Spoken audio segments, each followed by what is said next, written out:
Bapak Ibu mau bersilaturahmi dan mungkin suatu saat tidak hanya seperti situasi ini, mungkin beberapa kegiatan yang bisa dikerjasamakan, dikolaborasikan, disinergikan ke depan. Ini tentu menjadi harapan kita, karena terus terang Bapak Ibu saya sampaikan dia yang baru masuk, ya, kemudian ada sekjen Pak Ahmad, kemudian ada ketua dewan pembina FIB itu Ibu Monika Seliga, di bendahara dan staf yang sedang dalam perjalanan Bapak Ibu sekalian, sekali hormati, mungkin Bapak Ibu baru mendengar forum satu sudut. Jadi bisa sedikit saya ceritakan siapa kami dan bagaimana kami ini bisa ada di Sumatera Utara. Bapak Ibu, forum satu sudut ini adalah sebuah forum yang terbentuk secara alami. Kenapa kami katakan secara alami? Karena ini terbentuk dengan tiba-tiba karena merasa satu nasib dan satu penderitaan sebagai guru di Sumatera Utara. Hal ini muncul dikarenakan adanya hak kami yang tidak dipenuhi atau direalisasikan oleh pemerintah Provinsi Sumatera Utara di tahun 2023, yaitu tentang tambahan 2 kali 50% dari PPG untuk gaji 13 dan THR di 2023. Jadi kami merasa dilupakan. Itulah penyebab terjadinya forum ini secara alami terbentuk sedemikian rupa dan akhirnya besar. Jumlah kami dalam forum ini adalah guru-guru SMA, SMK dan SLB se-Sumatera Utara. Naungan provinsi ya? Naungan provinsi. Jadi itulah kami FIB. Jadi forum ini terbentuk di bulan April 22 April 2024 dan nanti mau menjalani setahun. Progresnya saat ini kami menunggu SK dari Kemenkumham. Landasan hukum yang lain sudah kita berikan untuk organisasi ini, tinggal menunggu keluarnya SK Kemenkumham. Jadi semua anggotanya guru ya? Guru SMA, SMK, dan SLB aktif, termasuk juga GDT dan P3K. Jadi kita bidangi semua PNS dan non PNS. ASN. Iya, ASN. Jadi ada bidang-bidang masing-masing dalam FIB itu. Jumlah total kita dengan GDT adalah sekitar 23.000 se-Sumatera Utara. Karena itu off-road yang sudah resmi, dia orang kenal sebagai mana sepatunya. Tunggu punya tunggu ternyata tidak. Maka muncullah kesadaran, akhirnya disebut gerakan. Gerakan kesadaran inilah yang mendobrak kebuntuan 2023. Alhamdulillah, kami berhasil menembus birokrasi yang demikian ketatnya. Pertengahan November 2 kali 50%. Saya dan dinikmati oleh 15.000 orang guru Sumatera. Ya, dari FIB. Karena waktu itu pusat sudah mengatakan kelalaian kalian. Padahal seharusnya diajukan ke pusat, ke IDPK, dibayar dengan uang APBN. Tetapi kalau tidak mengajukan sama sekali, berarti dianggap sudah melakukan kewajiban. Dan kami tidak pernah menerima. Karena itulah maka didesak pihak Kadis, Inspektorat, karena terkait dengan masalah review juga terlambat pada tahun 2023. Jadi makanya Pak Andres bilang, kami ini siapa? Kami dari kabupaten, di bawah naungan provinsi, sepertinya tidak diperhatikan. Dan karena itu, kami telah berhasil menggembirakan 15.000 orang. Ada sekitar 23.000 orang guru SMA dan SMP yang nantinya akan bernaung di bawah TGB Sumatera. ini satu potensial yang sangat besar yang kalau misalnya kita gagal itu sangat menimbulkan akses yang terkait tadi masalah KBLI dalam aturan yang baru tahun 2020 yang dikeluarkan oleh BPS, setiap organisasi yang mampu itu harus memenuhi syarat KBLI, klasifikasi baru usaha mengenai tujuannya untuk memilih usaha-usaha. Jadi dalam hal ini, KPBSU bisa mengembangkan diri tidak hanya melulu untuk menyusun perda, di mana perda itu nanti digunakan sebagai acuan hukum, termasuk perda pendidikan Sumatera Utara selama ini belum ada rupanya, untuk bisa uang makan ASN itu bisa direalisasikan. Nah, di dalam undang-undang itu yang kami pelajari bahwa di dalam PMK nomor 394 uang makan itu diberikan kepada ASN dan non ASN, termasuk supir, termasuk kebun, pokoknya semua yang terlibat di dalam instansi pemerintah mereka diperhatikan. Oleh karena itu, mungkin ini pesan kepada Gubernur yang baru nantinya, dan kami akan beraudiensi setelah Gubernur ini dilantik 7 Februari yang akan datang. Kemudian satu hal lagi Pak yang paling krusial, TPP Pak. Bapak di sini apakah termasuk fungsional atau struktural? Ada struktural, ada fungsional. Ada struktural, berarti kalau video suara itu guna itu sebenarnya TPP itu diterima oleh semua PNS.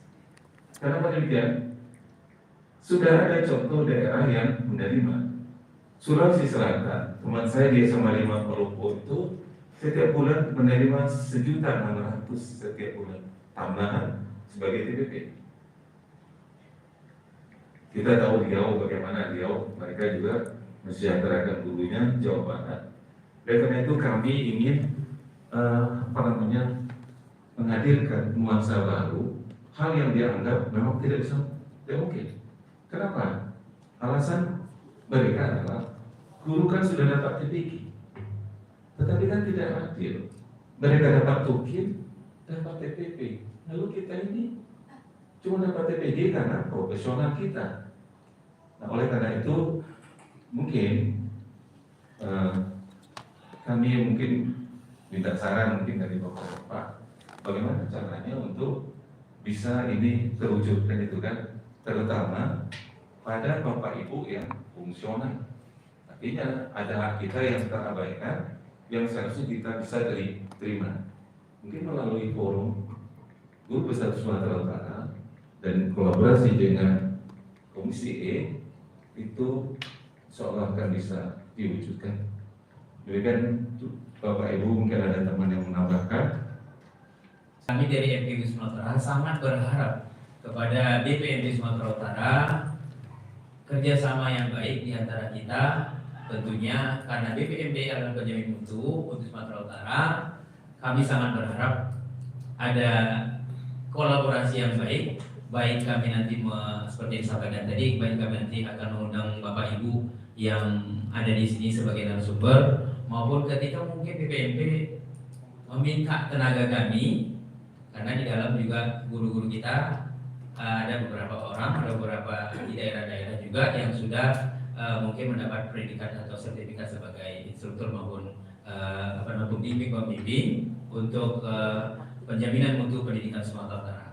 Selain itu kami juga sangat berharap BPMP Sumatera Utara menjadikan kami sebagai mitra yang baik ketika mungkin ada semacam kebijakan-kebijakan yang menyangkut pendidikan atau mutu kualitas pendidikan di Sumatera Utara. Kami sangat berharap untuk itu sehingga kami juga memang memberikan warna di Sumatera Utara.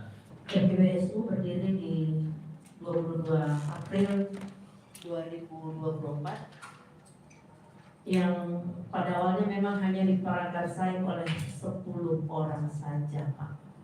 KPBSU itu tidak gampang Bahkan kita guru-guru yang mungkin belum pernah turun ke jalan, tapi pada tanggal 14 Agustus, mungkin ada Bapak dan Ibu yang pernah sudah tahu atau dengar, pada tanggal 14 Agustus oleh karena kondisi itu kita terpaksa membuat aksi damai di kantor DPR, langsung terus sampai ke kantor gubernur.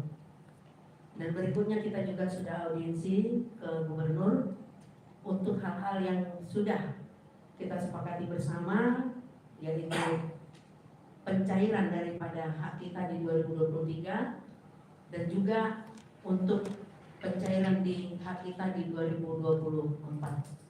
Dan puji Tuhan, para petinggi Sumatera Utara mendengarkan apa yang disampaikan oleh guru-guru dan memang terrealisasi di bulan November dan Desember. Itu secara materialnya. Namun seiring dengan waktu, seperti apa yang sudah dijelaskan Ketua Sekjen maupun tadi bidang dari peningkatan mutu, kita juga karena menampung antusiasmenya dari guru-guru di daerah untuk melakukan suatu persatuan untuk menampung aspirasi maupun meningkatkan kualitasnya, maka kita majukanlah untuk pendirian ataupun akta pendirian daripada dan sedang proses untuk SK Kemenkumham.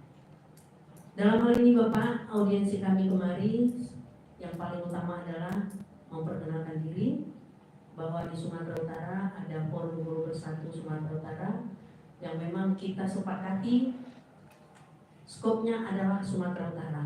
Jika guru-guru Sumatera Utara bisa bersatu, ini akan membawa dampak yang positif untuk nasional atau untuk Indonesia. Dalam hal ini ada beberapa bidang yang dibidangi di dalam anggaran dasar atau anggaran rumah tangga kita.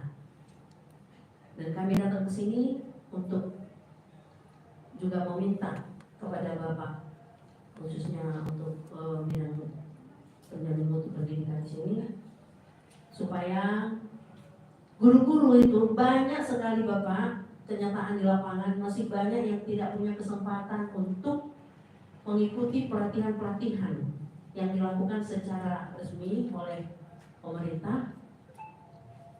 Jadi banyak guru-guru bahkan dia hanya, kalau kita temukan ya, atau setelah kita banyak berkomunikasi dengan guru-guru di daerah pada umumnya, mereka itu merasa sangat-sangat tertinggal.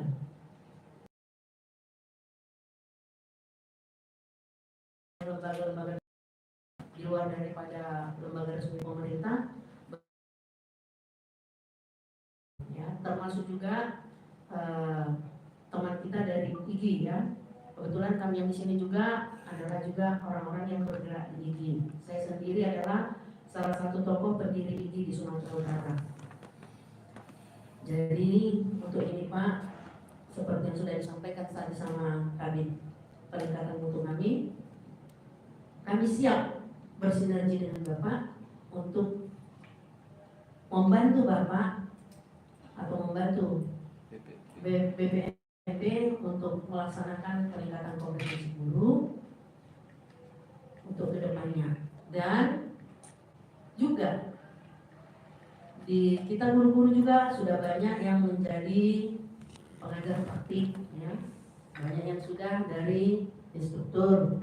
Saya pribadi kalau LPP ini waktu masa-masa ke-13 ya, hampir tiap ada kegiatan pelatihan ke-13 saya ada di sini. Kebetulan saya instruktur nasional di bidang mata pelajaran ekonomi. Jadi untuk itu Pak, diriklah kami. Kita sudah punya sekretariat di Jalan Karya Budi nomor 45. Mungkin di surat kita sudah ada. Juga selain alamat kita ada nomor kontak yang bisa dihubungi juga. Jadi kami berharap ke depannya kita menjalin kerjasama yang baik demi terciptanya kualitas pendidikan yang baik di Provinsi Sumatera Utara. Terima kasih. Memang sebagai katakanlah penerang begitu, kalau lagunya kan, beliau lah yang bisa mentransfer hal-hal kebaikan, terutama mengenai karakter, mengenai pendidikan berkualitas, bermutu, kemudian hal-hal baik, praktek-praktek baik, guru lah yang bisa mentransfer. Makanya beliau sangat berharap bahwa kalau anak-anak ini mau ditingkatkan pendidikannya, itu minimal gurunya dulu ditingkatkan. Karena kalau gurunya, mohon maaf ya, kalau gurunya rendah kualitasnya, bagaimana mau meningkatkan siswanya begitu. Nah, jadi beliau ibaratnya kalau grade 10 Pak, di grading, kalau mau mentransfer ilmunya ke siswa 9, guru harus 10. Karena gimana mau dapat 9 kalau gurunya kapasitas cuma 7. Itu 7 jurus dikuasai, gimana mau ngasih 9 jurus kan? Ya dia harus 10 jurus gitu. Biasanya kan begitu Bapak itu. Nah, oleh karena itu beliau sangat concern terhadap guru. Nah, guru kita tahu sekarang kan macam-macam. Dari sisi ininya ada negeri, ada swasta. Sekarang ada P3K, ada PNS. Kemudian ada lagi guru-guru di luar itu Bapak Ibu. Beliau memang sangat perhatian terhadap guru, termasuk Prof. Nunu juga. Itu sangat concern terhadap guru. Makanya mungkin guru ini termasuk capek di awal-awal tahun ini sejak kementerian, karena GTK yang paling diaktifkan begitu. Iya sibuk. Nah, kalau P3K Bapak Ibu terus terang saya sampaikan, tesnya itu kemarin di sini. Kalau Bapak Ibu tahu, 20.000 orang tes di sini. Pemprov Sumut P3K-nya semua tes di sini. Pemkot Medan semua P3K-nya tes di PTMP. Ada 6 titik lokasi tes. Tesnya semua di sini. Selain yang 6 itu, versi BKN, saya sampaikan aja, versi BKN dan Kogas sebagai IO-nya itu menyampaikan inilah tempat paling bagus BPNP Sumut, tempat tes.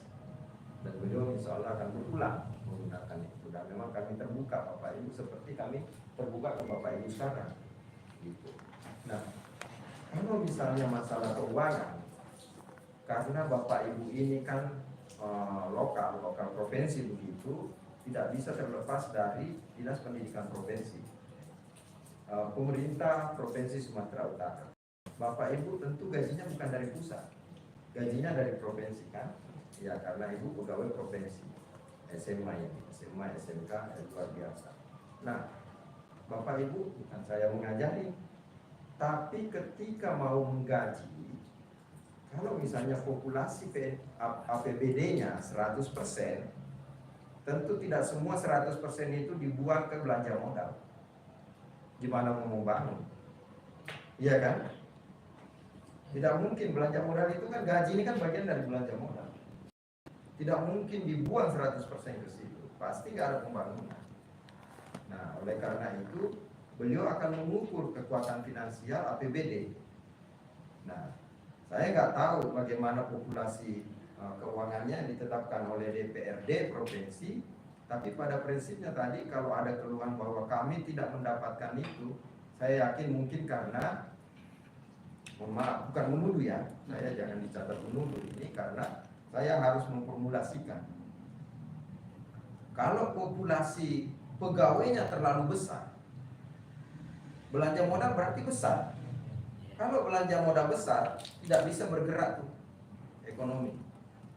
Karena makanya pemekaran daerah itu sangat perlu dihitung. Jangan sampai APBD-nya nggak ada, sumber pendapatannya nggak ada, Belanja.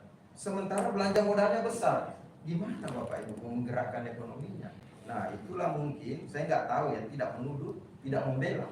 Tapi ini memang harus diformulasikan seimbang itu jalannya.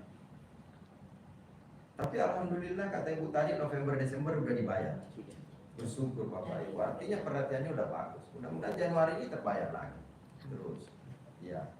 Dan memang itu Bapak Ibu, karena ya namanya keuangan daerah itu memang tidak mudah mengaturnya. Apalagi tadi bilang ada kami belum dibayar ini. Ya itulah TPP, karena memang ada daerah Bapak Ibu itu malah berlimpah rewardnya. Ada tunjangan ini, tunjangan itu, gaji ke-13, gaji ke-14, gaji ini, ditambah lagi tunjangan kemahalan, tunjangan kayak di Papua misalnya, ditambah lagi tunjangan luar daerah, kayak gitulah. Karena kenapa? Pertama, kalau untuk daerah-daerah tertentu, daerah ekstrim itu memang ada namanya. Kemudian yang kedua, untuk daerah yang surplusnya besar, itu juga daerah kan diberikan kewenangan mengelola APBD sebagian. Nah, jadi ada seperti itu. Makanya kadang-kadang pegawai itu pengen bekerja di daerah-daerah yang sangat produktif daerahnya, APBD-nya besar.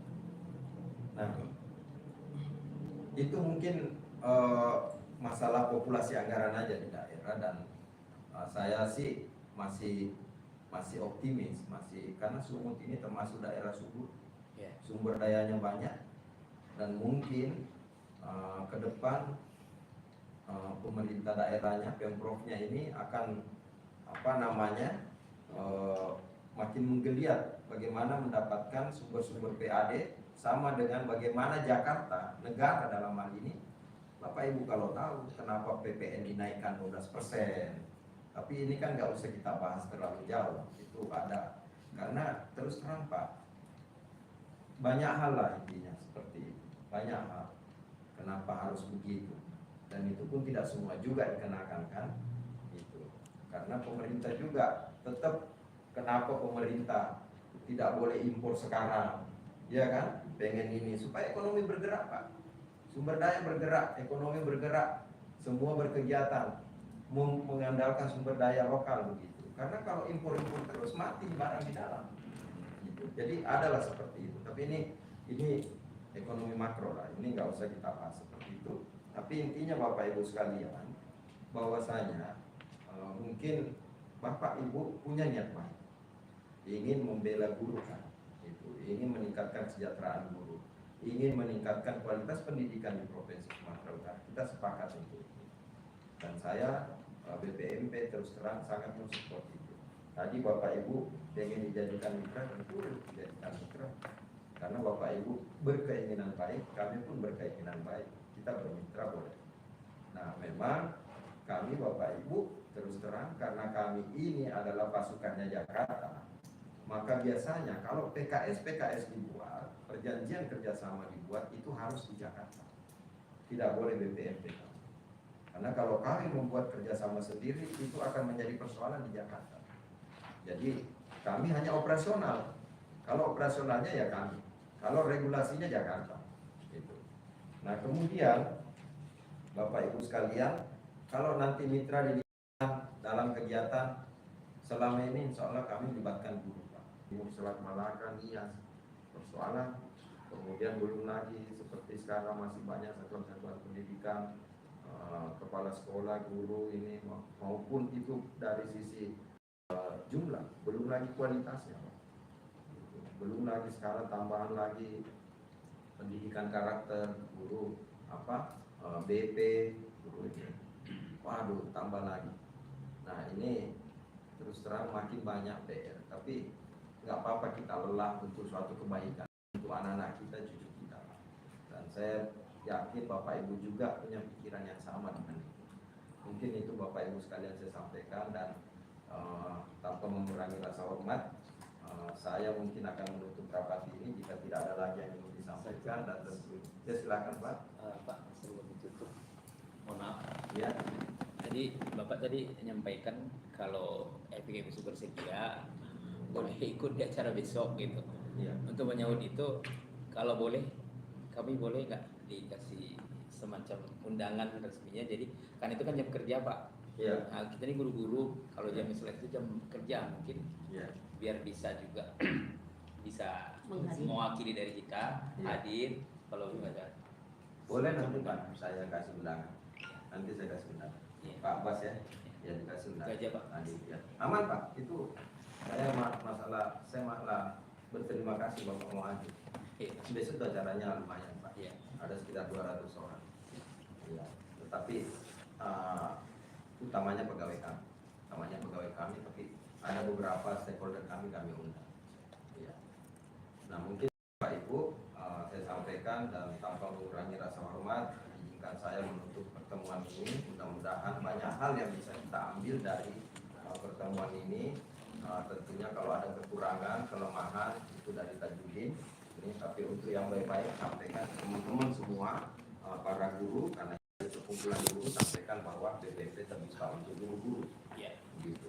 Mungkin itu Bapak Ibu sekalian, sekali lagi saya mohon maaf jika ada kekurangan, kelemahan, kesalahan.